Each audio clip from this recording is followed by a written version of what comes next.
It was 2 a.m. when I first heard it, the faint, metallic click of a key sliding into the front door. At first, half asleep, I thought maybe I had dreamed it, but then, the door eased open, slow and careful, as if someone didn't want to wake me.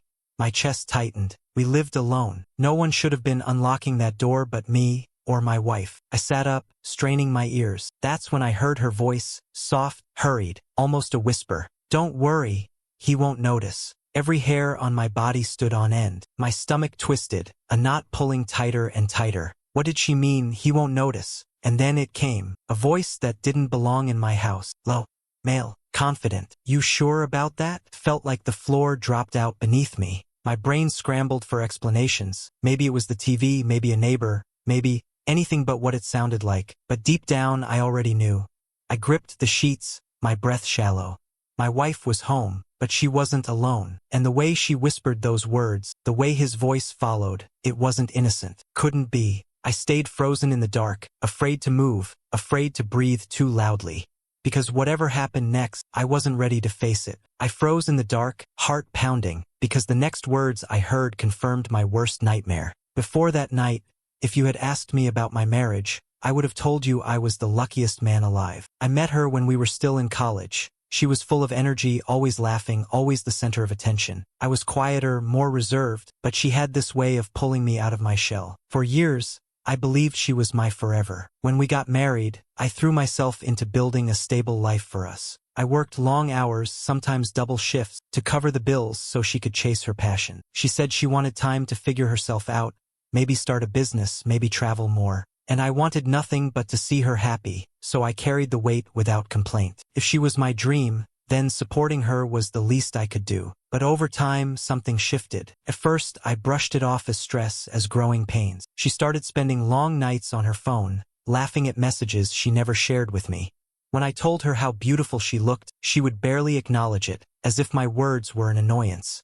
Intimacy became rare. I'd reach for her hand and she'd pull away, distracted, claiming she was tired. Even around my family, she grew distant, polite but cold. I excused it all. I told myself she just needed space, that she was going through something I didn't understand. I convinced myself that if I just held on, things would get better. But the truth? I was blind. I mistook her indifference for stress. I mistook her distance for a phase. I loved her too much to believe she could be anything but mine. Looking back, maybe the signs were always there, but nothing could have prepared me for that night. At first, the changes were subtle enough that I convinced myself I was imagining things. But soon, the cracks in our relationship weren't just cracks, they were gaping holes. I remember one night we went out to dinner with friends. Everyone was laughing, telling stories, and I shared something silly about my first job. She rolled her eyes and said, "God, you're so boring sometimes." The table went quiet for a beat before someone nervously laughed. I brushed it off, forced a smile, but inside, it stung. That was supposed to be my partner, my biggest supporter, and she made me the punchline. Then came the phone. She treated it like a lifeline she couldn't let go of. Anytime I walked into the room, she'd flip it over or slide it into her pocket. When I asked about it, she accused me of being paranoid. "Do you not trust me?" she'd snap, turning the problem around on me. And I hated myself for even questioning her. I thought love meant trust, so I swallowed my doubts. But the nights out became harder to ignore. She'd leave saying she was meeting the girls, but come home late, hair messy, the faint scent of cologne that wasn't mine clinging to her clothes. When I asked, she laughed bitterly. "You're imagining things.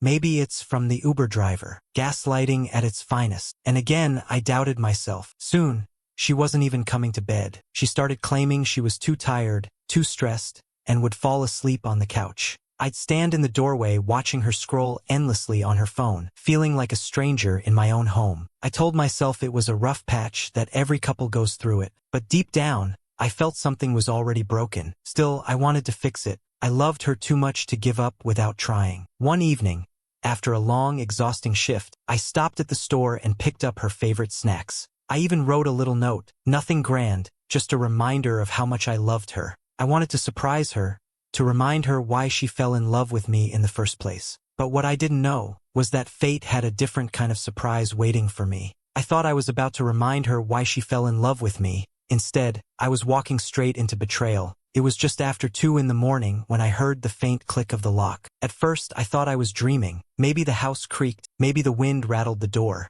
But then, clear as day, I heard her voice. Soft, hushed, almost playful. Don't worry, he won't notice. My heart stopped. And then came another sound, one that didn't belong in my home. A deep male voice replying, low and smug, as if he owned the space. Adrenaline ripped through me. I lay there frozen, gripping the blanket like a lifeline, my pulse hammering so loud I swore it would give me away. Slowly, I swung my legs over the side of the bed, each movement heavier than the last. My hand brushed the wall, steadying myself as I crept toward the living room, every step echoing with dread. When I turned the corner, the world tilted. There she was, my wife, the woman I built my life around, tangled up with another man on our couch. Laughing, touching, acting like I didn't even exist. I must have made a sound because she looked up. Her eyes didn't show guilt or even fear. Just annoyance, like I had interrupted something trivial. What are you doing? I choked out, my voice shaking. She sat up, rolling her eyes. Why are you spying on me? I blinked, trying to process. Spying? This was my house. The man stood awkwardly, muttering something about leaving, but she waved him off. Her eyes locked on me like I was the problem. Maybe if you weren't so boring, I wouldn't need this, she spat. Her words cut deeper than any knife. My knees nearly buckled, but I forced myself to stand tall. After everything I've done for you, this is how you treat me? Instead of remorse, she smirked. Done for me? Please, you work, you come home, you cling. You're pathetic. I couldn't believe what I was hearing. I wanted her to stop, to show even a flicker of the woman I once knew, but she doubled down, each word a hammer smashing what little was left of my heart. You think loyalty makes you special? No, it makes you weak. Her cruelty was relentless, twisting my love into a weapon against me. My hands trembled, my chest burned, and for the first time in our entire relationship, I snapped. Enough! My voice cracked the air. You don't get to make me the villain here. You destroyed this marriage, not me. For a moment, silence hung heavy. I prayed she'd break down, admit her mistake, show some sign of humanity. But she didn't. Instead, she leaned forward, eyes cold, and looked me dead in the eyes. And then, she said something so cold, it shattered me beyond repair. I didn't scream. I didn't throw anything. I didn't even demand an explanation. I just stood there, looking at the woman I thought I knew, the stranger beside her, and the wreckage of everything we had built together. Then, without a word, I turned and walked out. The night air hit me like a punch, cold and merciless. My legs carried me down the street even though my chest felt hollow, like something vital had been ripped out. I refused to give her the satisfaction of watching me break in front of them. The first person I called was my best friend, Mark. The moment he heard my voice, raw and trembling, he asked what was wrong. I told him, every word spilling out jagged and surreal. There was silence. Then, a roar of anger. Are you kidding me?